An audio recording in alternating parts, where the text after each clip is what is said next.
1947 সালের 15ই আগস্ট ভারতের স্বাধীনতা। 1947 সালের 15ই আগস্ট ভারতবর্ষের ইতিহাসে এক অনন্য দিন। এই দিন দীর্ঘ 200 বছরের ঔপনিবেশিক শাসনের অবসান ঘটে এবং ভারত ব্রিটিশ শাসন থেকে মুক্ত হয়ে স্বাধীন রাষ্ট্র হিসেবে আত্মপ্রকাশ করে। এই দিনের তাৎপর্য শুধু রাজনৈতিক স্বাধীনতায় সীমাবদ্ধ নয়, বরং এটি কোটি কোটি ভারতীয়র আত্মত্যাগ, সংগ্রাম, ত্যাগ তিতিক্ষার ফল।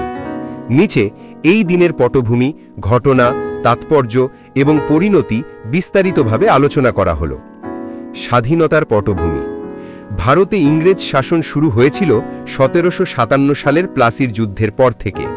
ধীরে ধীরে ব্রিটিশ ইস্ট ইন্ডিয়া কোম্পানি ও পরে ব্রিটিশ সরকার ভারতকে তাদের উপনিবেশে পরিণত করে। এই সময়ে ভারতীয়রা শোষণ, নির্যাতন ও দারিদ্র্যের শিকার হয়। স্বাধীনতার দাবি প্রথম ওঠে 19 শতকের মাঝামাঝি থেকে। 1857 সালের সিপাহী বিদ্রোহ ছিল প্রথম বড় ধরনের স্বাধীনতা সংগ্রাম। যদিও এটি দমন করা হয়, তবুও স্বাধীনতার বীজ বপন হয়। 1885 সালে ইন্ডিয়ান ন্যাশনাল কংগ্রেস গঠিত হয়, যা পরবর্তীতে স্বাধীনতার আন্দোলনের প্রধান সংগঠন হয়ে ওঠে। মহাত্মা গান্ধী অহিংস আন্দোলন, সত্যাগ্রহ ও অসহযোগ আন্দোলনের মাধ্যমে কোটি ভারতবাসীকে একত্র করেন। ভগৎ সিং, নেতাজি সুভাষচন্দ্র বসু, চন্দ্রশেখর আজাদ প্রমুখ বিপ্লবীরা সশস্ত্র সংগ্রামের মাধ্যমে স্বাধীনতার পথ খুলতে চেষ্টা করেন। দ্বিতীয় বিশ্বযুদ্ধের পর ব্রিটেন অর্থনৈতিকভাবে দুর্বল হয়ে পড়ে এবং ভারতীয় আন্দোলন তীব্র আকার ধারণ করে। ফলে ব্রিটিশ সরকার বুঝতে পারে যে ভারতে শাসন বজায় রাখা আর সম্ভব নয়। স্বাধীনতার ঘোষণা। ব্রিটিশ প্রধানমন্ত্রী ক্লিমেন্ট অ্যাটলি ঘোষণা করেন যে ব্রিটেন ভারতকে স্বাধীনতা দেবে। এর জন্য 1947 সালের ফেব্রুয়ারিতে লর্ড মাউন্টব্যাটেনকে ভারতের শেষ ভাইসরয় হিসেবে নিয়োগ করা হয়। তার নেতৃত্বে স্বাধীনতার প্রক্রিয়া এগোতে থাকে। তবে ভারতীয় রাজনীতিতে সবচেয়ে বড় প্রশ্ন ছিল, একক ভারত থাকবে নাকি বিভক্ত হবে। মুসলিম লীগের নেতা মোহাম্মদ আলী জিন্না পৃথক মুসলিম রাষ্ট্রের দাবি করেন, অন্যদিকে কংগ্রেস নেতারা একত ভারতের পক্ষে ছিলেন। শেষ পর্যন্ত সাম্প্রদায়িক দাঙ্গা ও রাজনৈতিক অচলাবস্থার কারণে দেশভাগের সিদ্ধান্ত নেওয়া হয়। 3 জুন 1947 সালের মাউন্টব্যাটেন পরিকল্পনা অনুযায়ী ভারতকে 2 ভাগে বিভক্ত করা হয়, ভারত ও পাকিস্তান। 15ই আগস্টের ঘটনাবলী।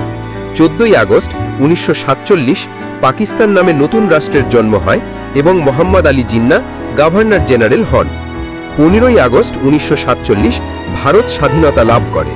সেই দিন মধ্যরাতে পণ্ডিত জওহরলাল নেহেরু দেশের প্রথম প্রধানমন্ত্রী হিসেবে জাতিকে ঐতিহাসিক ভাষণ দেন। তিনি বলেন, যখন পৃথিবী ঘুমিয়ে আছে, ভারত জাগছে স্বাধীনতার প্রভাতে।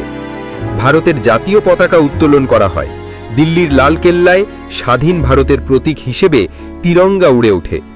দেশ জুড়ে আনন্দ উল্লাস, মিছিল, শোভাযাত্রা অনুষ্ঠিত হয়। কোটি কোটি মানুষ নিজেদের বহু বছরের স্বপ্ন পূরণের সাক্ষী হয়।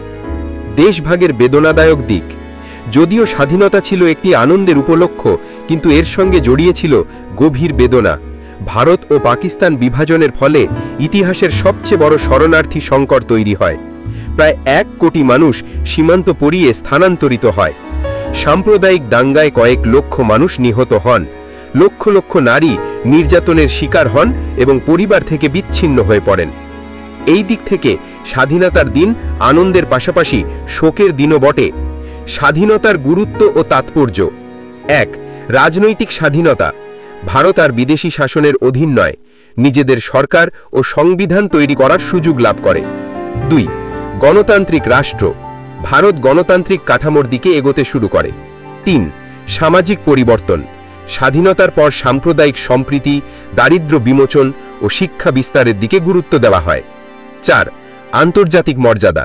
স্বাধীন ভারতের জন্ম বিশ্বের মানচিত্রে এক নতুন শক্তির আবির্ভাব ঘটায়। 1947 সালের 15ই আগস্ট ভারতের স্বাধীনতার দিন ইতিহাসের এক অমর অধ্যায়। এটি ছিল দীর্ঘ সংগ্রামের পরিণতি, যেখানে লক্ষ মানুষের আত্মত্যাগ রয়েছে। তবে স্বাধীনতার সঙ্গে দেশভাগের বেদনাও চিরস্থায়ী হয়ে রইল। তবু এই দিন কোটি কোটি ভারতীয়র জন্য আশার প্রদীপ প্রজ্বলিত করেছিল। স্বাধীন ভারত আজ গণতন্ত্র, বিজ্ঞান, প্রযুক্তি ও অর্থনীতিতে যে অবস্থানে পৌঁছেছে, তার ভিত্তি স্থাপিত হয়েছিল এই ঐতিহাসিক দিনে। সারসংক্ষেপে বলা যায় 1947 সালের 15ই আগস্ট ভারত শুধু স্বাধীন হলো না, বরং বিশ্বকে দেখালো সত্য, অহিংসা ও সংগ্রামের মাধ্যমে একটি দেশ কিভাবে স্বাধীনতা অর্জন করতে পারে। ভিডিওটি ভালো লাগলে লাইক, শেয়ার, কমেন্ট ও সাবস্ক্রাইব করতে ভুলবেন না। ধন্যবাদ।